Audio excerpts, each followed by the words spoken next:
Preden gremo na odmor, bi k besedi povabila še dr. Nežo Ribarič, ker je Društvo Vtis pred kratkim izvedlo anketo o begu možganov, o katerem je bilo danes dosti slišati, in vračanju strokovnjakov v Slovenijo. Tako da, Neža, izvoli. Hvala lepa vsem za izjemno pomembno okroglo mizo in jaz bom probala zdaj ne biti predolga, vas bom vse prijetno povabila, da si rezultate ankete preberete na spletni strani.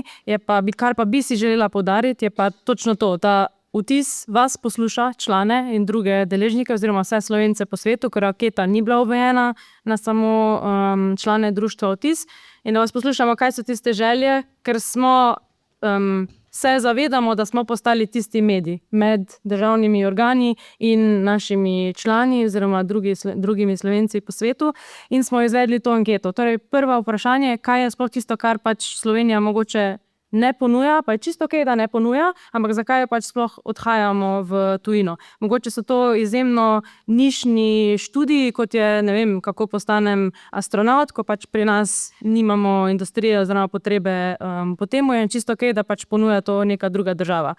Potem, kako pomaga družina pri integraciji potem v tujini in kjer lahko mogoče društva, kot sta ASEF in Vtis, pomagata študentom, ki so pač, ko si mlad, iščeš neko povezavo oziroma pomoč.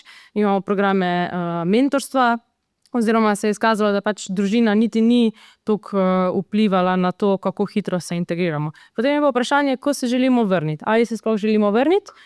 Če se želimo vrniti, kam bi se radi vrnili, v kako industrijsko okolje bi se radi vrnili, v kako akademsko okolje bi se radi vrnili, in skupaj z uradom za mesto, kot smo izvajali to anketo, smo potem skupaj nabrali neke zaključke te ankete, ki jih skupaj predajamo Ministrstvu za delo. Torej, konkretno, kaj smo mi identificirali z našimi člani, da so problematike, torej ne samo nostrifikacije, ampak tudi recimo en problem je bil naslovljen, da je samo delovno okolje, kar mogoče ministrstva sama kot taka lahko opozarjajo, ampak ne morejo glih pomagati konkretno. Torej, kako bi lahko izobraževali naša manjša podjetja, da imajo usposobljene menedžerje, v katera okolja bi se potem naši Slovenci radi vrnili. Ker pač Slovenci v tujini delujemo v velikanih, kot smo prej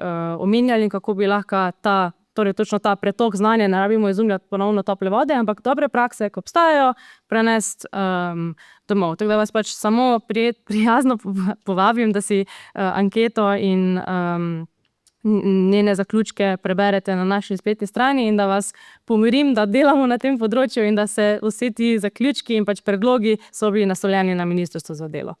Zdaj vas pa prijetno pozdravim na odmor in da nadaljujemo ta dialog med nami in med ljudmi, ki nam lahko pomagajo.